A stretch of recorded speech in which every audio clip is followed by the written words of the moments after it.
Assalamualaikum warahmatullahi wabarakatuh. Nama saya Yuda Pratama, NPM 1751010154,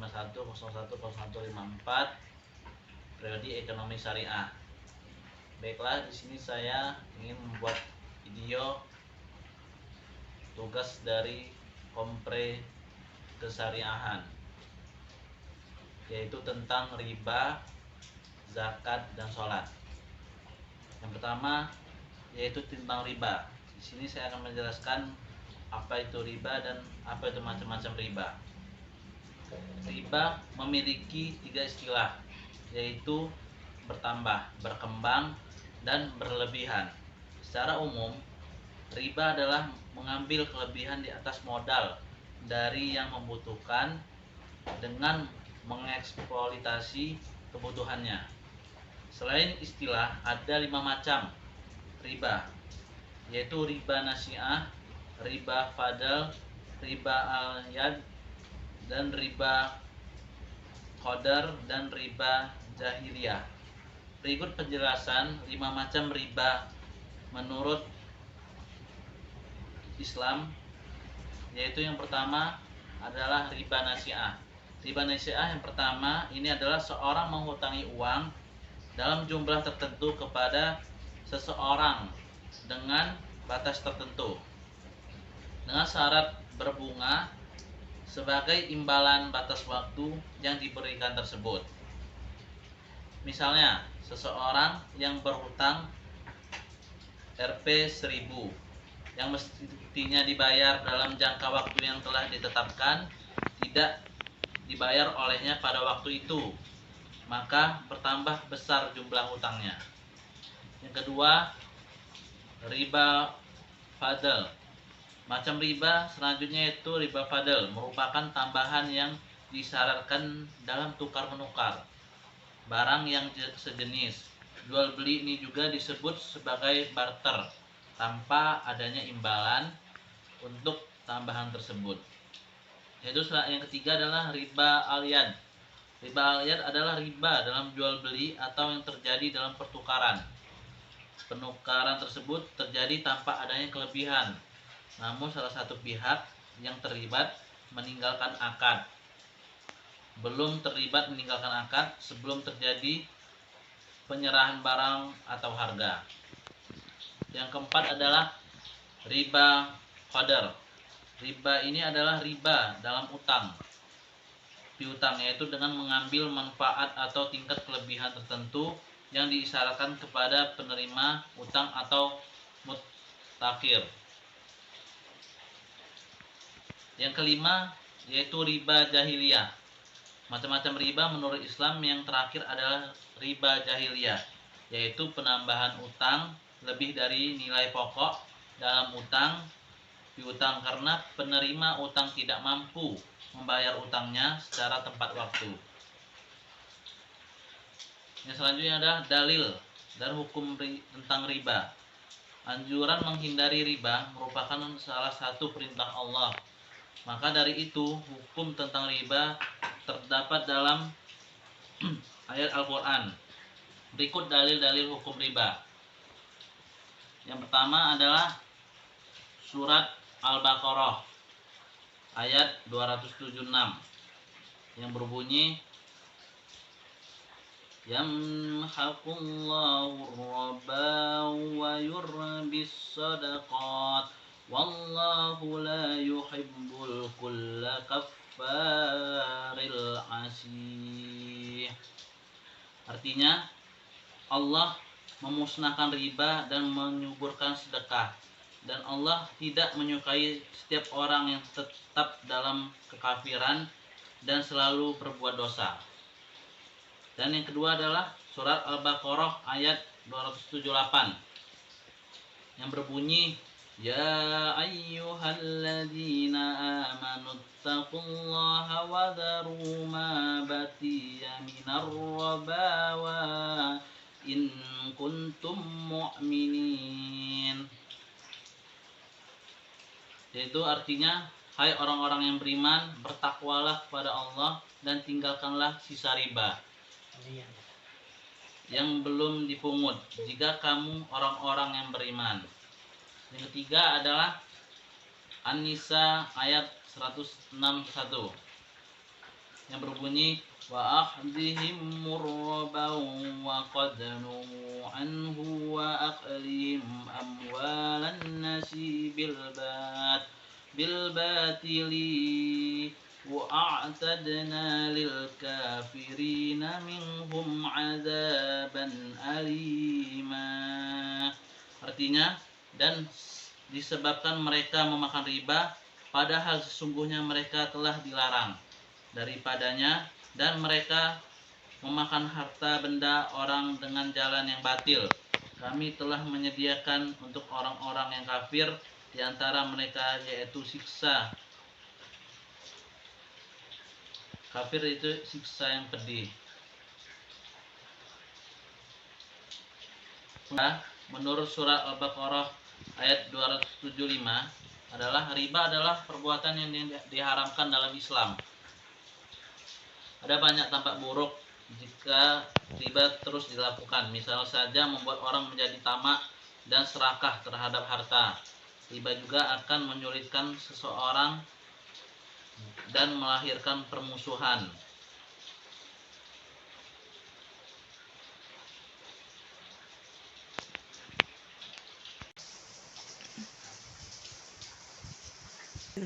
الذين يأكلون الربا لا يقومون إلا كما يقوم الذي نتخبط الشيطان من المس ذلك بأنهم قالوا إنما بيع مثل الربا وأحل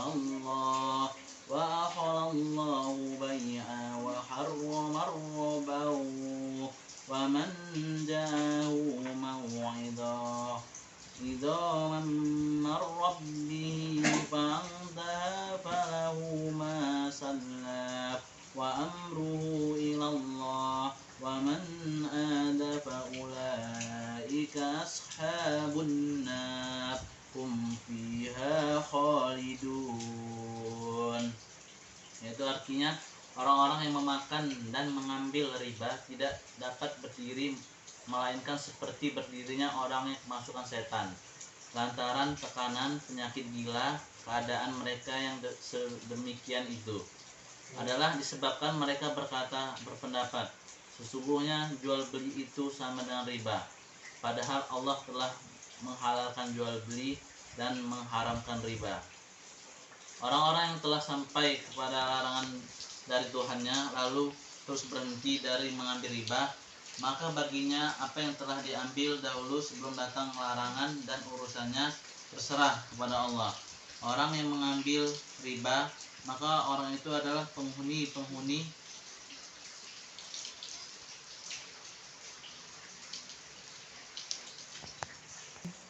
Selanjutnya adalah hadis tentang riba yang berbunyi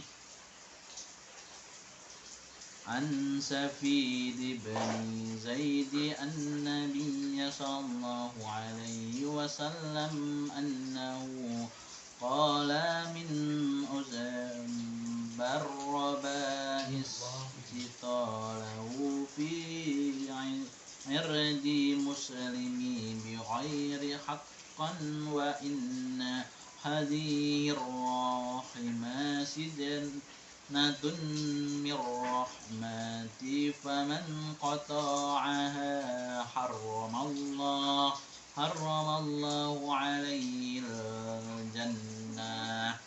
Artinya dari Sa'id bin Zaid dari Nabi Rasulullah SAW bahwa beliau bersabda, sesungguhnya riba yang paling buruk adalah merusak kehormatan seseorang muslim tanpa hak, dan sesungguhnya rahim dijalinkan oleh Ar-Rahman.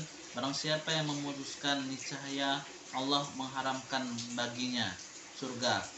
Ahmad bab Musnad Sa'id bin Zaid nomor 1564. Baiklah, selanjutnya saya akan menjelaskan tentang mudharabah murabahah, syirkah, rahan, dan wadiyah. Yang pertama adalah pengertian syirkah. Syirkah menurut bahasa berarti al-ikhtiyar, yang berarti campuran atau campuran. Demikian dinyatakan oleh Taqiyuddin. Maksud pencampuran di sini ialah seorang mencampurkan hartanya dengan harta orang lain sehingga tidak mungkin untuk dibedakan.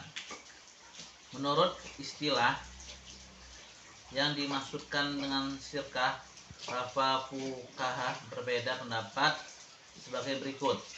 Yang pertama, menurut Said Habib, aqada bainas syarakaina farrasama wal bah. Akad antara dua orang berserikat pada pokok harta, modal, dan keuntungan. Dan menurut Muhammad al-Barbini al-Khatib, sabawu taqalas sayna faksar'al dahak say. Ketetapan hak pada sesuatu untuk dua orang atau lebih dengan cara yang masyhur diketahui.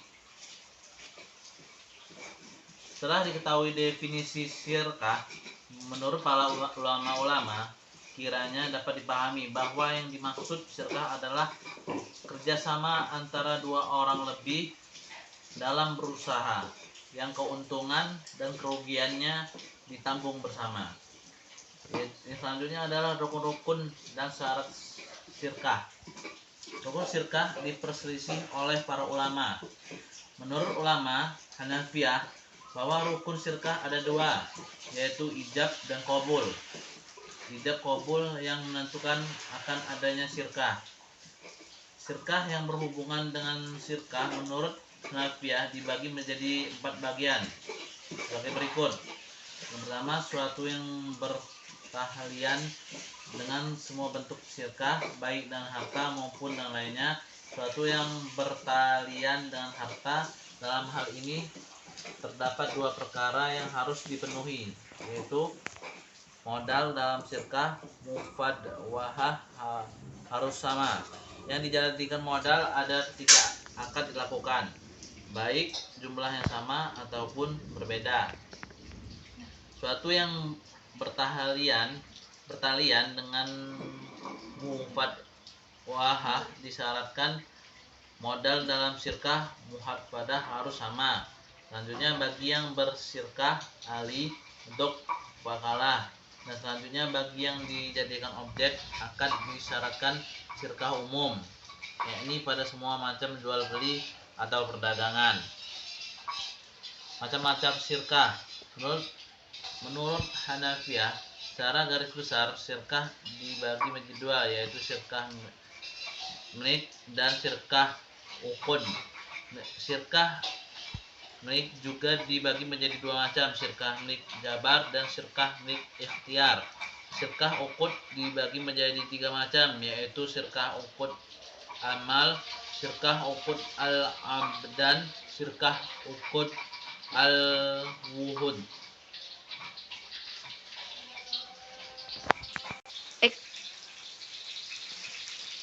Yaitu selanjutnya adalah mudarabah.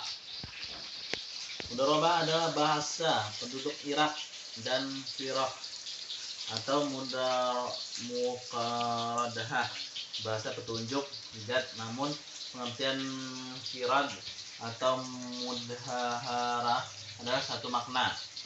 Mudarabah berasal dari kata al-adrab yang berarti secara Hanafiyah adalah bepergian atau berjalan, sebagaimana firman Allah, wahwaran yadarbawna fal arda yabda'una fadallallah.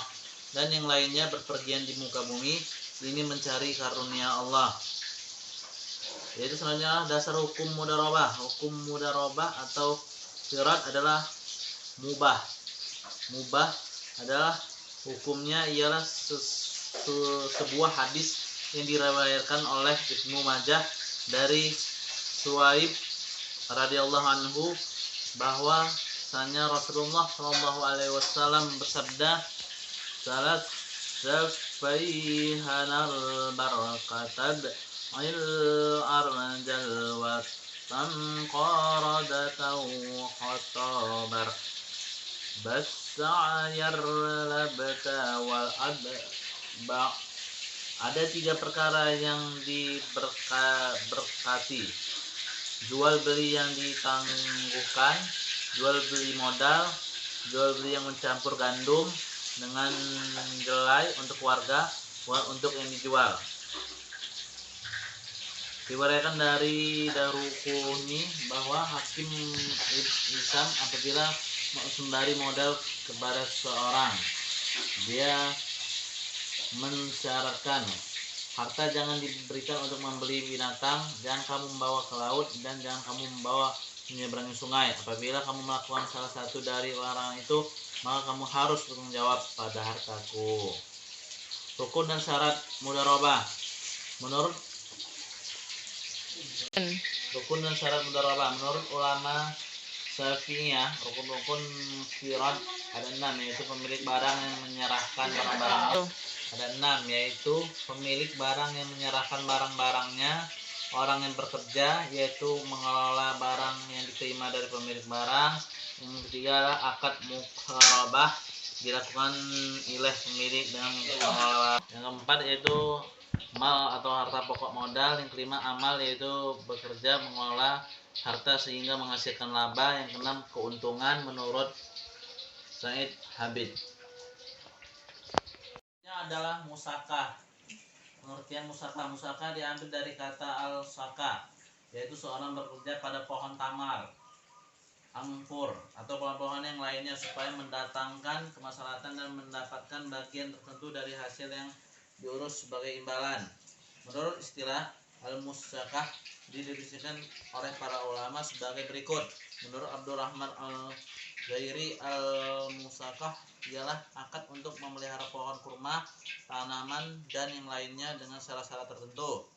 Yang kedua, menurut Malikiyah, al-musakah ialah suatu yang tumbuh di tanah. Menurut Syafi'iyah, al-musakah ialah memberikan pekerjaan orang yang memiliki pohon tamar dan anggur kepada orang lain untuk kesenangan keduanya dengan menyiram, memelihara, dan menjaga dan bekerja memperoleh bagian tertentu dari sebuah yang dihasilkan pohon-pohon tersebut. Selanjutnya adalah wadiah. Wadiah berasal dari wadasi Asia, yang artinya meninggalkan atau menitipkan sesuatu kepada orang lain yang sanggup menjaga sebagai titipan murni dari satu pihak ke pihak lainnya, baik individu maupun dikembalikannya kapan saja si penitip menghendakinya. Selanjutnya adalah akad arahan. Adalah perjanjian utang piutang dengan menahan barang sebagai jaminan atas hutang. Muttahin, penerima barang, mempunyai hak untuk menahan marhut barang sampai semua hutang lain yang menyerahkan barang dilunasi. Selanjutnya adalah akad ijarah. Merupakan akad pemindahan hak guna manfaat atas suatu barang dalam waktu tertentu dengan membayar sewa tanpa diikuti dengan pemindahan kepemilikan atas barang tersebut. Selanjutnya adalah ijarah, berasal dari bahasa Arab yang memiliki makna imbalan, suatu upaya sewa jasa. Secara makna dan konteksnya adalah perbankan. Ijarah adalah pemindahan hak guna suatu barang dengan membayar biaya sewa tanpa diikuti pemindahan pemilikan atas barang tersebut. Yang selanjutnya adalah akad dalam hukum Islam. Pengertian dasar hukum akad dalam Islam, pengertian akad berasal dari bahasa Arab yang adanya yang berarti perikatan, perjanjian, persetujuan, dan permufakatan. Kata ini juga bisa diartikan tali yang mengikat karena akan adanya ikatan antara orang yang berakad. Dalam kitab fikih sunnah, kata akad diartikan sebagai hubungan dan kesepakatan. Secara istilah fikih, akad didefinisikan dengan pertalian ijab, pernyataan penerimaan ikatan, dan kabul. Pernyataan penerimaan ikatan sesuai dengan hendaknya syariat yang berpengaruh pada objek perikatan. Oh, Asen. Berdasarkan pengertian tersebut, dapat disimpulkan bahwa akad adalah pengertian ijab ungkapan tawaran di satu pihak yang mengadakan kontrak, dengan qabul ungkapan penerima oleh pihak-pihak lain yang memberikan pengaruh pada suatu kontrak. Dasar hukum dilakukan akad dalam Al-Quran adalah surah Al-Maidah ayat 1 sebagai berikut. Ya ayyuhalladzina amanu alfu bi'uqud ukhilad lakum bahimatul an'ami illa ma yutla alaikum ghaira muhallis saydi wa antum hurum innallaha yahkumu ma yurid. Artinya, hai orang-orang yang beriman, penuhilah akad-akad itu. Dihalalkan bagimu binatang ternak kecuali yang akan dibacakan padamu. Yang demikian itu dengan tidak menghalalkan berburu ketika kamu sedang mengerjakan haji. Sesungguhnya Allah menetapkan hukum-hukum menurut yang dikehendakinya. Al-Maidah ayat 1. Yang selanjutnya adalah rukun syarat akad. Rukun akad adalah yang pertama yaitu akid. Akid adalah orang yang berakad, subjek akad berdasarkan masing-masing. Pihak terdiri dari salah satu orang, terkadang terdiri dari beberapa orang. Misalnya, penjual dan pembeli beras di pasar biasanya masing-masing pihak satu orang berbeda dengan ahli waris. Sepakat untuk memberikan suatu kepada pihak lain yang terdiri dari beberapa orang. Yang kedua adalah maqud alaih. Maqud alaih adalah berbeda-beda yang akan maqud alaih adalah benda-benda yang akan diakarkan objek akad, seperti benda-benda yang dijual dalam akad jual beli, dalam akad hibah atau pemberian, gadai dan hutang. Yang ketiga adalah maudhu al-akid. Maudhu al-akid adalah tujuan satu maksud mengadakan akad. Berbeda akad maka berbedalah tujuan pokok akad. Dalam akad jual beli, misalnya tujuan pokoknya yaitu memindahkan barang dari penjual kepada pembeli, diberi ganti. Yang keempat adalah sihhat al-akid, yaitu ijab qabul. Ijab adalah ungkapan yang pertama kali dilontarkan oleh salah satu dari pihak yang akan melakukan akad. Sedangkan qabul adalah menyatakan pihak kedua untuk menerimanya. Pengertian ijab qabul adalah pengalaman dewasa. Ini adalah pertukaran suatu dengan yang lain sehingga penjual dan pembeli dapat membeli sesuatu. Yang selanjutnya prinsip-prinsip akad. Yang pertama adalah prinsip kebebasan berkontrak. Yang kedua adalah prinsip perjanjian itu mengikat. Prinsip kesepakatan bersama. Prinsip ibadah. Prinsip keadilan dan keseimbangan prestasi. Yang terakhir adalah prinsip kejujuran, yaitu amanah. Yang selanjutnya macam-macam akad, yaitu ada akad sahih. Akad sahih adalah akad yang telah memenuhi rukun-rukun syarat-syarat hukum. Dari akad sahih adalah berlakunya seluruh akibat hukum yang ditimbulkan akad itu dan mengikat setiap pihak yang berakad. Tuh. Yang selanjutnya adalah akad waquf, adalah akad yang dilakukan seorang yang cakap bertindak hukum, tetapi ia tidak memiliki kekuasaan untuk melangsungkan dan melaksanakan akad ini, seperti akad yang dilangsungkan oleh anak kecil Sayyid. Yang selanjutnya berakhirnya akad. Akad berakhir disebabkan oleh beberapa hal, diantaranya sebagai berikut. Yang pertama, berakhirnya masa berlaku akad tersebut apabila akad tersebut tidak mempunyai tenggang waktu. Yang kedua adalah dibatalkan oleh pihak-pihak yang berakad apabila akad tersebut sifatnya tidak mengikat. Yang ketiga adalah dalam akad sifatnya mengikat. Suatu akad dapat dianggap berakhir jika yang pertama jual beli yang dilakukan fasad seperti terdapat di unsur penipuan salah satu rukun atau syaratnya tidak terpenuhi. Yang kedua itu berlakunya khiyar, syarat, aib atau ruqyat. Yang ketiga, akad tersebut tidak dilakukan oleh salah satu pihak secara sempurna. Yang keempat, salah satu pihak yang dilakukan akad meninggal dunia. Baiklah, selanjutnya adalah pengertian dan macam-macam zakat. Salah satu kewajiban umat muslim saat bulan Ramadan adalah membayar zakat fitrah.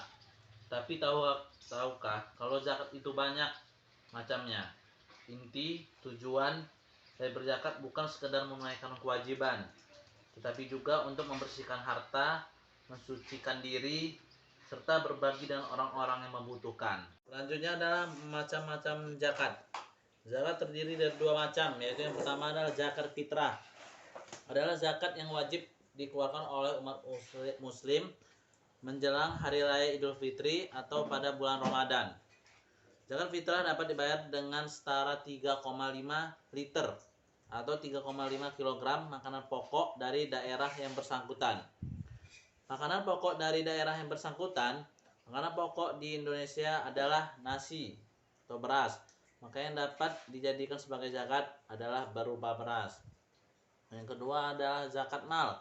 Zakat mal harta adalah zakat yang menghasilkan seperti hasil pertanian, hasil pengembangan, hasil laut dan hasil perniagaan, hasil ternak, harta temuan emas dan perak. Masing-masing jenis penghasilan memiliki hitungannya sendiri. Dalam Undang-Undang tentang Pengelolaan Zakat Nomor 38 Tahun 1998, pengertian zakat mal adalah sebagai dari harta yang disisihkan oleh seorang muslim atau badan yang dimiliki oleh muslim sesuai ketentuan agama untuk diberikan kepada yang berhak menerimanya. Selanjutnya adalah penghitungan zakat. Ya, yang pertama adalah zakat fitrah. Zakat fitrah per orang 3, liter kali harga beras per liter.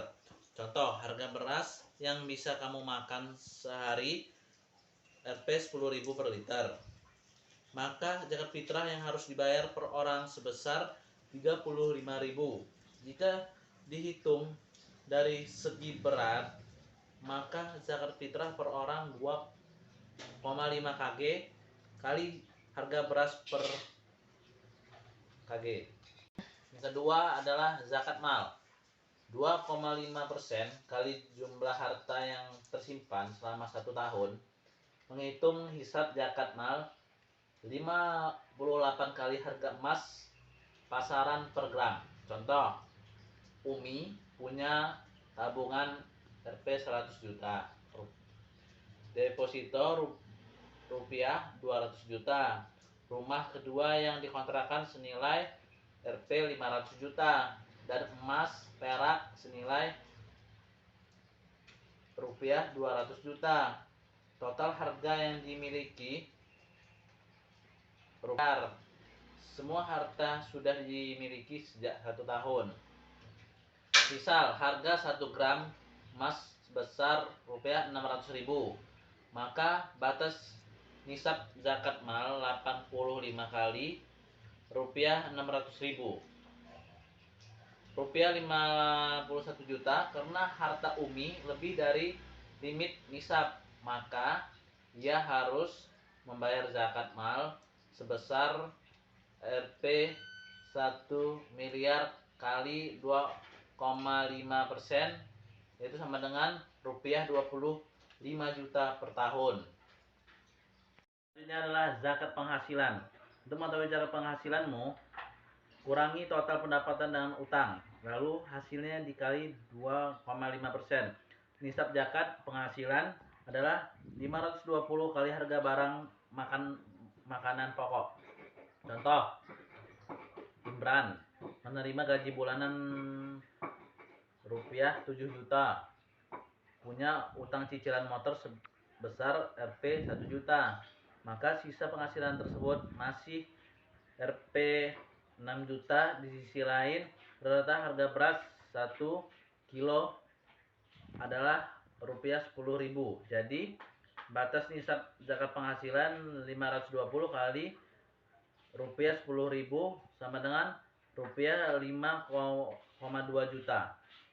Karena sisa gajimu sudah melebihi batas nisab, maka zakat penghasilan yang wajib dibayar adalah 6 juta kali 2,5% sama dengan rupiah 1.000. Yang berhak menerima zakat mendapatkan zakat menurut kaidah Islam dibagi menjadi 8 golongan. Golongan tersebut adalah yang pertama fakir, yaitu orang yang tidak mampu memenuhi kebutuhan pokok hidupnya. Miskin, golongan yang memiliki harta tapi tidak mencukupi kebutuhan dasar hidupnya. Yang ketiga amil, orang yang mengumpulkan dan membagikan zakat. Mu'alaf, orang yang baru masuk atau baru memeluk agama Islam. Yang kelima hamba sahaya, orang yang ingin memerdekakan dirinya. 6. Garimin, orang yang berutang untuk memenuhi kebutuhannya dengan catatan bahwa kebutuhan tersebut adalah halal. Yang 7 adalah fisabilillah, orang yang berjuang di jalan Allah. Yang 8 adalah ibnu sabil, orang yang kehabisan biaya dalam perjalanan dalam ketaatan kepada Allah.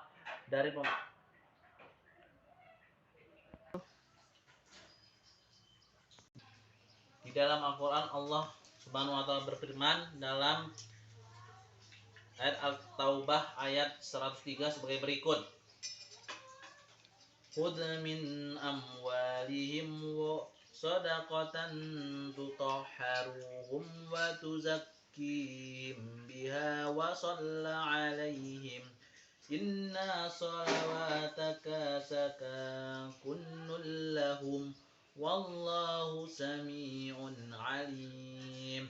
Artinya, ambillah zakat dari sebagian harta mereka. Dengan zakat itu kamu membersihkan dan mensucikan mereka dan mendoakanlah untuk mereka. Sesungguhnya doa kamu itu menjadi ketenteraman jiwa bagi mereka, dan Allah Maha mendengar lagi Maha mengetahui. Yang selanjutnya adalah hadis tentang zakat. Farada Rasulullah sallallahu alaihi wasallam zakata fitri tuhuratan lis-sha'imi minal lahwi war-rafis wa duhamatan lil masakin. Yang selanjutnya adalah hadis tentang zakat. Farada Rasulullah sallallahu alaihi wasallam zakata fitri tuhratan lis-sha'imin minal lahwi wa rafas wa du'atin lil masakin faman 'addaha qabla as-salati fa hiya zakah maqbulah wa man 'addaha ba'da as-salati fa hiya sadaqatun minas sadaqat. Dari Ibnu Abbas radhiyallahu anhu, ia berkata, Rasulullah SAW mewajibkan zakat fitrah untuk membersihkan orang yang berpuasa dari perkataan sisa dan perkataan kotor, dan sebagai makanan bagi orang-orang miskin. Barang siapa yang menunaikan sebelum zakat Idul Fitri, berarti ini merupakan zakat yang diterima. Dan barang siapa yang menunaikannya setelah Idul Fitri, berarti hal itu merupakan sedekah biasa. Hadis riwayat Abu Daud, Ibnu Majah, dan Darul Quthain. Baiklah, di sini saya akan menjelaskan tentang sholat, yaitu pengertian sholat. Pengertian sholat adalah suatu ibadah yang meliputi pergerakan tubuh, yang khusus dimulai dengan takbir, diakhiri dengan salam. taslim. Salat merupakan ibadah yang mencakup berbagai ibadah di dalamnya seperti zikir kepada Allah Subhanahu wa taala, tilawah kitabullah, berdiri menghadap Allah Subhanahu wa taala, sujud, doa, tasbih dan takbir. Dasar hukum salat terdiri sebagai salah satu tiang agama Islam. Maka banyak dari ayat Al-Qur'an yang memperintahkan pada umatnya untuk menjalankan ibadah salat, di mana setiap muslim yang mukallaf wajib melaksanakan sholat 5 waktu dalam sehari semalam. Seperti firman Allah berikut ini. فَإِذَا قَضَيْتُمُ الصَّلَاةَ فَاذْكُرُوا اللَّهَ قِيَامًا وَقُعُودًا عَلَى جُنُوبِكُمْ فَإِذَا اطْمَأْنَنْتُمْ فَأَقِيمُوا الصَّلَاةَ إِنَّ الصَّلَاةَ كَانَتْ عَلَى الْمُؤْمِنِينَ كِتَابًا مَوْقُوتًا. Artinya, selanjutnya apabila kamu telah menyelesaikan sholatmu, ingatlah Allah ketika kamu berdiri, pada waktu duduk dan ketika berbaring. Kemudian ambillah kamu telah merasa aman, maka laksanakanlah sholat itu sebagaimana biasa. Sungguh sholat itu adalah kewajiban yang ditentukan waktunya atas orang-orang yang beriman. Syarat sholat. Dalam melaksanakan ibadah sholat, terdapat beberapa syarat yang harus dipenuhi terlebih dahulu. Di antaranya adalah yang pertama, beragama Islam. Yang kedua, memiliki akal yang sehat dan tidak gila. Yang ketiga, sudah dewasa dan baligh. Keempat, bersih dan suci dari najis, haid, nifas dan sebagainya. Selain itu juga terdapat beberapa syarat agar sah salat yang dilakukan. Di antaranya adalah yang pertama, waktunya telah tiba. Yang kedua, suci dari hadas besar dan hadas kecil. Yang ketiga, suci badan, pakaian, dan tepat sholat dari najis. Yang keempat, menutup aurat. Yang kelima, menghadap kiblat. Ada beberapa hadis tentang sholat. Yang pertama, mengenai sholat adalah penyejuk hati dan penghibur jiwa. Maka dari itu, mendirikan sholat bisa mendatangkan kenyamanan. Berdasarkan hadis riwayat An-Nasai dan Ahmad, Rasulullah SAW bersabda, "Ubbuba ilayya minad dunya an-nasa'u wat-tab wa ju'ila qurratu 'ainin fis shalat." Artinya, jadikan kesenanganku dari dunia berupa wanita dan minyak wangi, dan jadikanlah penyejuk hatiku dalam ibadah sholat. Selain itu, Nabi Muhammad juga meminta sahabat Bilal untuk mendirikan sholat, sebab ibadah tersebut bisa menyamankan diri seseorang. Dalam hadis riwayat Abu Daud, Nabi SAW juga bersabda, "Qum ya Bilalu fa'arihna bis sholat." Artinya, wahai Bilal, berdirilah, nyamankanlah kami dengan mendirikan sholat. Dan selanjutnya, keutamaan sholat bisa mencegah perbuatan keji, munkar. Perbuatan tersebut harus dihindari karena dibenci oleh Allah. Berdasarkan ayat tentang sholat dalam Al-Quran, surat Al-Ankabut ayat 45, Allah Subhanahu wa taala berfirman, "Uslu ma uhiya ilaika minal kitabi wa aqimus salat. Innas salata tanha 'anil fahsai wal munkar. La dzikrullahi akbar. Wallahu ya'lamu ma yasna'un." Artinya, bacalah kitab Al-Quran yang telah diwahyukan kepadamu, Muhammad, dan laksanakanlah sholat. Sungguhnya sholat itu mencegah perbuatan keji, kemungkaran, dan ketahuilah, mengingat Allah, sholat itu lebih besar keutamaan daripada ibadah yang lain. Hadis tentang sholat lainnya mengenai pertolongan Allah Subhanahu wa taala, Al-Qur'an surat Al-Baqarah ayat 45 berfirman, "Wasta'inu bis-sabri was-salat wa innaha lakabiratun illa 'alal khashi'in." Artinya, dan mohonlah pertolongan kepada Allah dengan sabar dan sholat. Dan sholat itu sungguh berat, kecuali bagi orang-orang yang khusyuk. Dalam hadis riwayat Abu Daud, Zulhaifah radhiyallahu anhu, beliau mengatakan, kana an-nabiy sallallahu alaihi wasallam idza hazabat umru shalla. Artinya, dulu jika ada perkara yang menyusahkan Nabi Sallallahu Alaihi Wasallam, beliau mendirikan sholat. Nah, selanjutnya adalah penggugur dosa. Hadis tentang sholat yang terakhir berkaitan dengan penghapus dosa. Selain membuat nyaman hati, melaksanakan sholat bisa membersihkan tubuh dari dosa. Berdasarkan hadis riwayat Abu Bukhari, riwayat Abu Daud, Hurairah radhiyallahu anhu, beliau mendengar Rasulullah SAW bersabda, "Ara'aitum law unna naharan bibani ahadikum yaftasilu minhu kullu yawmin khamsa marrati hal yabqau min darabihi say." Artinya, bagaimana pendapatmu jika di depan pintu rumahmu ada sungai, lalu engkau mandi sehari 5 kali, apakah tersisa kotoran badannya?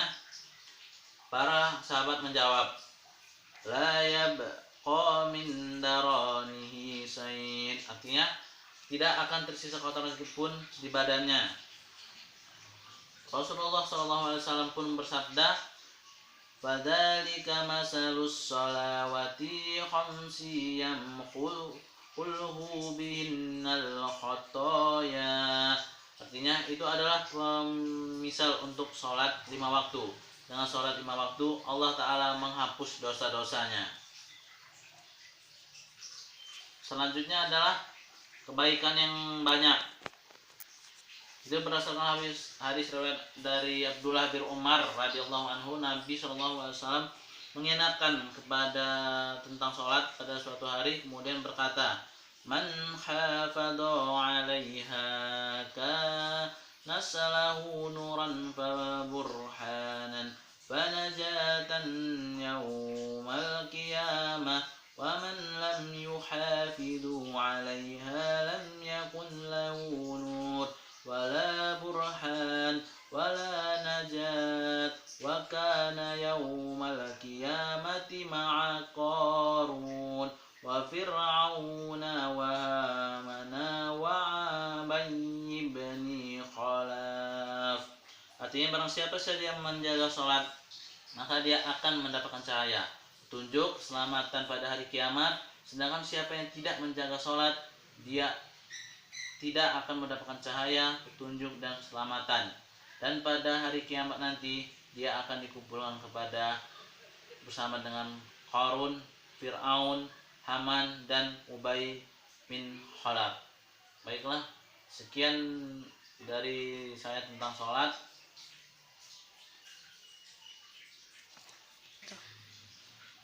Baiklah, sekian dari materi saya.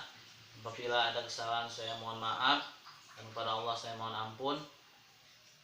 Wassalamualaikum warahmatullahi wabarakatuh.